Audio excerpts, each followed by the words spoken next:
tô aqui assistindo o primeiro vídeo do canal antes de postar e me bateu uma felicidade muito grande. Deixa eu pausar aqui. Me bateu uma felicidade muito grande porque, apesar do vídeo não estar 100% muito bem editado ou um roteiro muito bem feito, eu tô tendo coragem de postar. Isso já é um grande ganho, né? Pra gente que tem medo de postar porque tem... eu acho que não vai ficar tão bom o suficiente, não vai ficar legal o suficiente, eu só vou postar. E eu vou postar, não vou divulgar, não vou fazer nada. Vou simplesmente postar e sair correndo. Tá, mas nesse momento você deve estar se perguntando, e sobre o que é o vídeo? O vídeo é sobre nós. O vídeo é sobre eu, que estou aqui, e sobre você que também está aí. Quero te chamar para um acordo silencioso aqui, só entre nós dois. Enquanto você assiste, eu também estou aí com você. Não como quem ensina, mas como quem caminha do lado. Cada um com seu ruído interno. Suas dúvidas guardadas na gaveta, seus sonhos que às vezes parece grande demais, sabe? Assim que nem o meu. Eu acho que o meu, se eu fosse uma pessoa que sonhasse menos, talvez minha vida seria um pouco mais fácil. Ou talvez não, quem sabe? Como já dizia a música, quem espera que a vida seja feita de ilusões pode até ficar maluco ou morrer de solidão. É preciso ter cuidado, para mais tarde não sofrer. É preciso saber viver. Toda pedra no caminho você pode retirar. Numa flor que tem espinhos você pode se arranhar. Se o bem e o mal existem, você pode escolher. É preciso saber viver. E ainda dentro do nosso acordo, se hoje o mundo te apertou, respira comigo. Se hoje você venceu algo pequeno, celebre em silêncio aqui também. A gente não precisa se conhecer para se reconhecer. Esse canal não é sobre perfeição, é sobre o processo. E o processo a gente vai passar junto.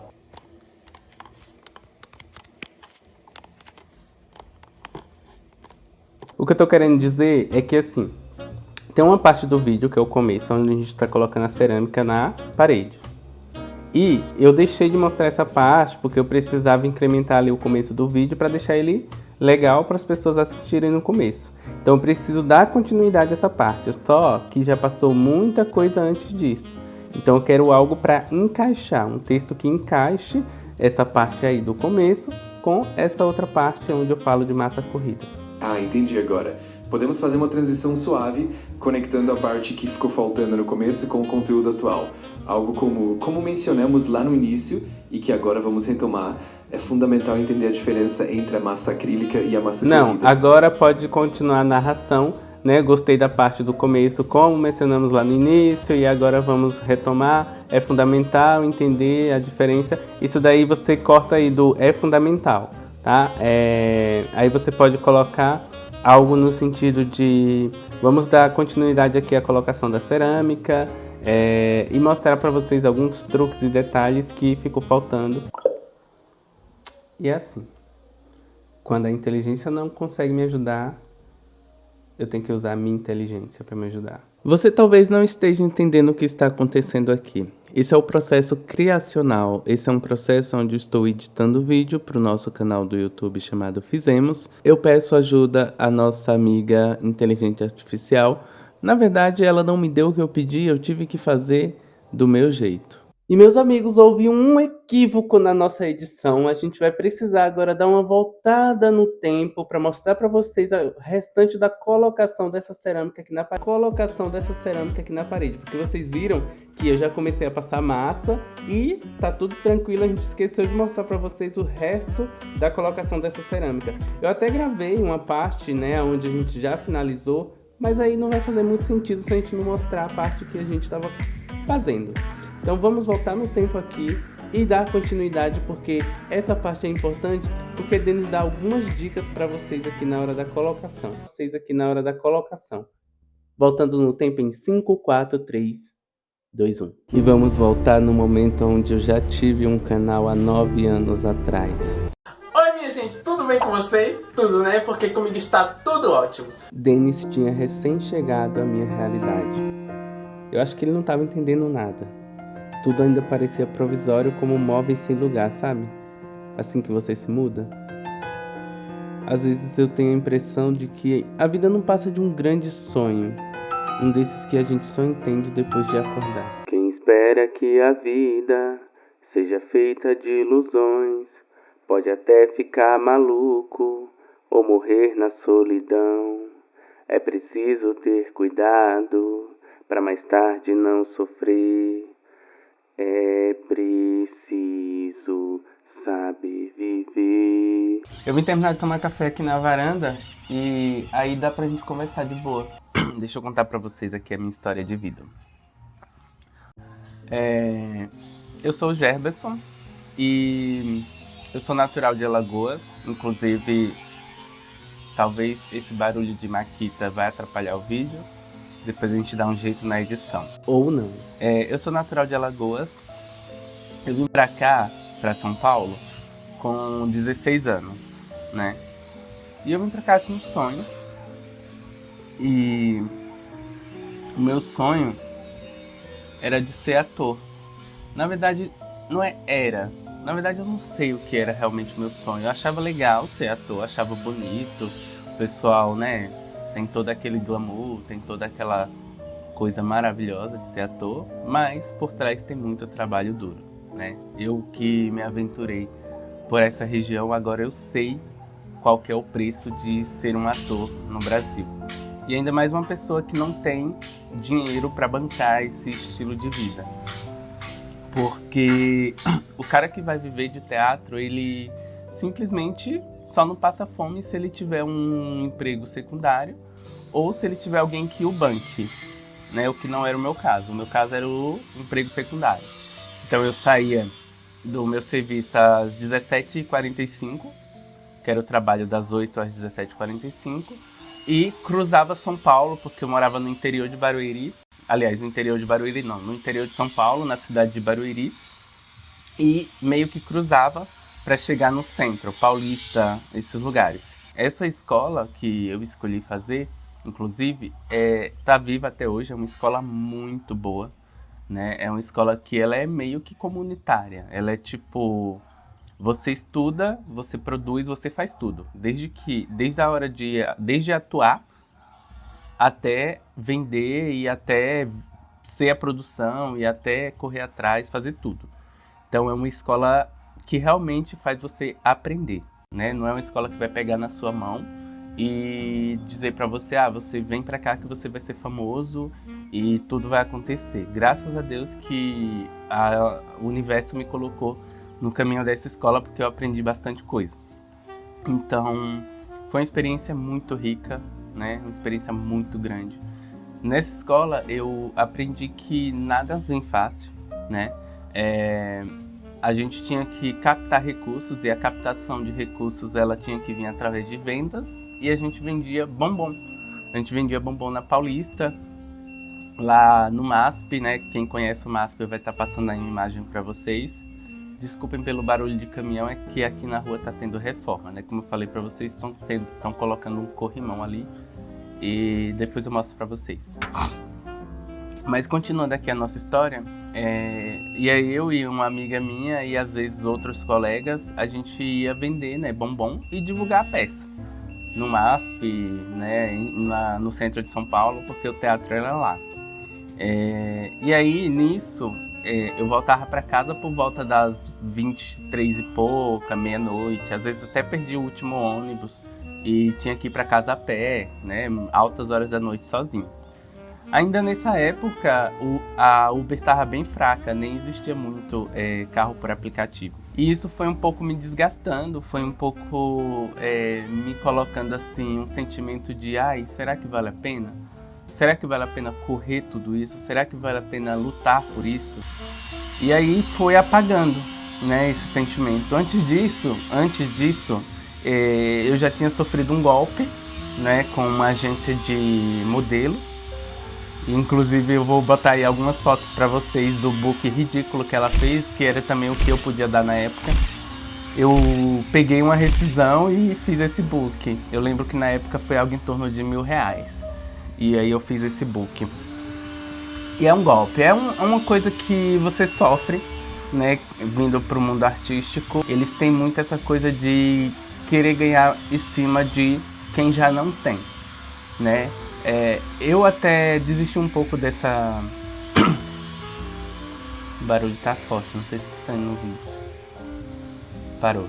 Eu até desisti um pouco dessa ideia de querer ser ator e tudo mais, por isso, né? Por saber que o mercado ele não é justo, nenhum é. Eu sei que nenhum é. Mas o mercado artístico, eu acho que ele é o triplo da dificuldade do que um trabalho comum, né, em um escritório, em uma empresa comum. Tanto é que eu estava, né, até pouco tempo empregado em uma empresa multinacional, que agora se tornou nacional, mas ela era multinacional, uma empresa muito boa e que me deu chance de crescimentos muito bons. Só que eu não estava feliz lá, né? Não estava me sentindo bem. Inclusive teve um momento aí que eu tive várias bolhas pelo corpo, de tanto que não estava legal. E me fez sair de lá, né? Pra fazer o que eu gosto, que é o canal do YouTube. Não tô falando desse, eu tô falando do primeiro canal que a gente criou, eu e Denis, mas esse aqui é mais um registro pessoal e uma conversa que eu tenho com vocês, né? Mas o canal principal do meu sonho é o que a gente tem. Para resumir a história para vocês, eu fiquei algo em torno de 5 anos, se eu não me engano, né, lutando pela profissão. Inclusive eu tirei o documento oficial, que é o DRT, para quem não sabe, e tenho ele na minha carteira de trabalho, posso exercer e tudo mais. Só que atuar é como uma moto com rastreador instalado. Se você não utiliza, ele simplesmente descarrega a bateria da moto. A mesma coisa é atuar. Se você não está no meio, se você não está fazendo, se você não está exercendo, praticando, você enferruja. Então, não tem jeito, né? As técnicas que você aprendeu, as práticas e tudo que você aprendeu, você leva até pra frente, você não vai esquecer. Porém, a atuação em si é uma coisa que você tem que estar praticando, porque senão você enferruja, e enferruja literalmente, de verdade, né? Então, como eu saí desse ramo, desse nicho, eu tô totalmente enferrujado mesmo, né? Mas eu não tenho grandes pretensões de voltar. O teatro já não é mais a minha paixão, né? Eu sei que eu gosto muito, gosto de assistir, gosto de acompanhar e tudo, mas pra fazer eu até faria também, mas teria que ser algo que eu não precisasse me envolver com produção de nada. Teria que chegar lá com meu cafezinho na mão e dizer qual é a cena e começar a atuar. Ou então, tipo, me dá o texto, eu decoro, chego lá e faço. Teria que ser algo nesse nível, né? O que eu sei que isso é só para quem já está consagrado, né? Para quem já está no meio. E aí, nesse curso, continuando falando, ele tinha 5 módulos, onde o final dos módulos era montar uma companhia teatral, né? Onde você levaria a sua arte para todo lugar onde você achasse que fosse possível, né? Empresas, shoppings, outros teatros, qualquer lugar que você conseguisse parceria e que fosse viável.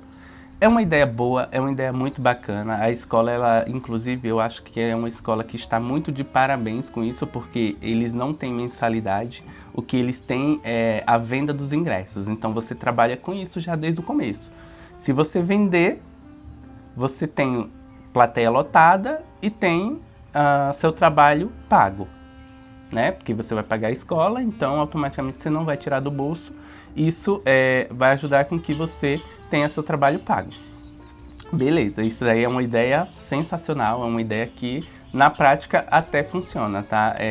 Mas aí depende também, né? Eu, como uma pessoa que vim de Alagoas, onde a minha família está toda estruturada lá, eu não tinha como, né, fazer como as outras pessoas, vender para a família, para amigos que, né, teve a vida toda aqui, estudou em escolas aqui, então tem vários contatos. Então eu via que o pessoal conseguia lotar e no meu caso eu precisava muito de ajuda para conseguir vender os meus.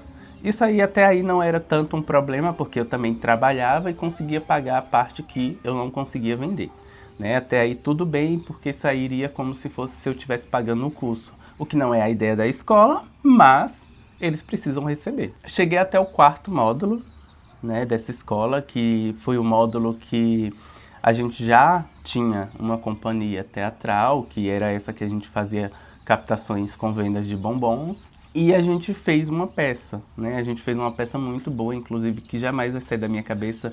O nome da peça é O Primo da Califórnia. É uma peça pouco conhecida, na verdade, é meio que um musical. Na verdade, não é meio que um musical, é um musical, mas a gente adaptou para que não fosse, porque a gente não é cantor e também não tinha recursos para melhorar e fazer como um musical, né? Mas a gente adaptou do nosso jeito e ficou excelente, né? A gente conseguiu lotar, a gente conseguiu fazer todas as apresentações exigidas pela escola, conseguiu lotar todo o espaço, então foi sucesso. Só que aí veio a exaustão, né? Veio a exaustão da gente. A gente, que eu digo, eu e uma outra colega que a gente tinha o pulso de ir correr atrás junto. E isso acabou me afastando, né, do teatro. Eu acho que esse trabalho duro que a gente fez acabou nos afastando do que é o teatro em si. A gente sabe que muitos artistas, eles passam por muitas coisas, né? Desde dormir até na rua, né, para conseguir fazer a sua peça, até passar fome, né? Isso daí não é uma mentira. Isso é uma realidade. Se você pegar o centro de São Paulo, onde tem as escolas de teatro, as escolas que eu falo, underground, não estou falando de Wolf Maia, não estou falando de altas escolas. Inclusive eu fiz também o Macunaíma, que não me agregou muito. Mas não é falando mal da escola, é que eu só fiz um módulo lá e é o módulo inicial, então não dá para absorver tanta coisa. Mas essa outra que eu fiz, eu vou até falar o nome, que eu acho que não tem tanto problema, não vai ter tanto alcance isso aqui. O nome da escola é EITA, Estúdio de Treinamento Artístico. Muito boa a escola, tá? Eu recomendo super. Nessa época que eu tava fazendo teatro e trabalhando, eu já tava morando só, né? Eu já tinha ido morar só. E eu fui morar em uma casa que tinha 15 casas no quintal. A minha era a última. Era um terreno bem declive, onde a minha era a última casa, lá embaixo mesmo, no porão. Inclusive era tão porão que dentro do banheiro, que era embaixo da escada, era cheio de barata. Elas ficavam voando pela casa à noite. E a casa onde eu morava era um quarto totalmente branco, piso branco, paredes brancas, teto branco, tudo branco, não tinha nada, parecia um quarto de manicômio. E à noite as baratas faziam voos, ficavam voando de um lado pro outro, de um lado pro outro. Teve um certo dia que eu cheguei e aí eu fui direto no banheiro, né? Tava apertado. Quando eu cheguei no banheiro, o teto do banheiro tava fechado de barata. Então, era horrível. Pra quem tem medo, graças a Deus que eu não tenho medo nem fobia, eu simplesmente pegava a chinela e saía matando todas. Mas não é uma sensação legal, tá? Você tá dormindo e escutar o voo da barata, é horrível. Beleza. E nessa casa, quando eu fui morar só, não tinha nada, né? Literalmente. Eu tinha um notebook que a tela tava dando tchutchu. Eu tinha uma panela elétrica para fazer feijão e arroz. O fundo dela, ela tinha aquela resistência, sabe? Aquela resistência elétrica. E eu tinha o quê? Uma panela normal e a cama. Eu tinha a cama com colchão, a cama de solteiro. E pelo que eu consigo me lembrar, era isso, né? E aí tinha as roupas que ficavam numa caixa, era isso. Foi isso que eu precisei para ir morar só. Nunca reclamei, né? No meu trampo, quando eu fui morar só, eu comia só miojo. Eu levava muito miojo. Eu lembro que eu enjoei de miojo. Até hoje eu não gosto mais de miojo, porque foi a única comida que eu comia na época que eu morava sozinho, né? No começo da minha jornada. Então eu não suporto miojo. É até engraçado falar isso, porque pelo menos eu comprava do melhor, né? Eu comprava aqueles melhorzinhos que tinha. E aí no trampo o pessoal até perguntava, nossa, você só come miojo? Aí eu até brincava, falando, não, é porque é mais fácil de fazer, é gostoso, que não sei o quê. Até brincava, mas deixa que era porque eu precisava fazer outras coisas, né? O teatro me sugava, O aluguel também me sugava, eu precisava me sustentar sozinho e o salário que eu ganhava não era lá essas coisas. Aí beleza, foi essa época que eu tive que levar miojo pro trampo. E de lá, pra vocês terem uma ideia, com o miojo na barriga do almoço, eu ia vender os bombons, né? Eu ia fazer minha arte. E graças a Deus eu nunca tive a saúde fragilizada ao ponto de desmaiar ou passar mal em algum lugar por conta disso. Graças a Deus. E eu consegui vencer tudo graças a isso. Em um certo dia, desses que eu cheguei, meia-noite, eu encontrei a casa toda revirada. Não tinha tanta coisa. A única coisa que tinha era o notebook que tava com essa tela bugada, como eu falei pra vocês. E não tava mais, porque quando eu cheguei tinha umas pegadinhas no chão e o notebook tinha sumido, nem a tomada levaram. Foi algo assim, na surdina, eu acho que foi alguma criança, porque ele passou por uma janelinha que tinha aqueles vitrozinhos, sabe, que tem só uma no meio. Então ele passou por ali e pegou e levou, né? Fez melhor pra ele do que pra mim, porque hoje eu tenho um notebook bem melhor. E para encurtar a história, porque ainda tem muita coisa sobre essa história que eu poderia contar, para encurtar a história eu acabei mudando desse cômodo, fui para outro que também era no mesmo quintal, também era horrível, mas era um pouco melhor do que o que eu tava. Então eu fiquei lá um pouco tranquilo por um tempo. E depois a minha irmã veio morar comigo e depois aconteceu um monte de coisa. Mas isso é assunto para outro vídeo. Se você me acompanhou até aqui, então deixa um like, comenta se quiser e se inscreve no canal para um próximo vídeo. Até o próximo.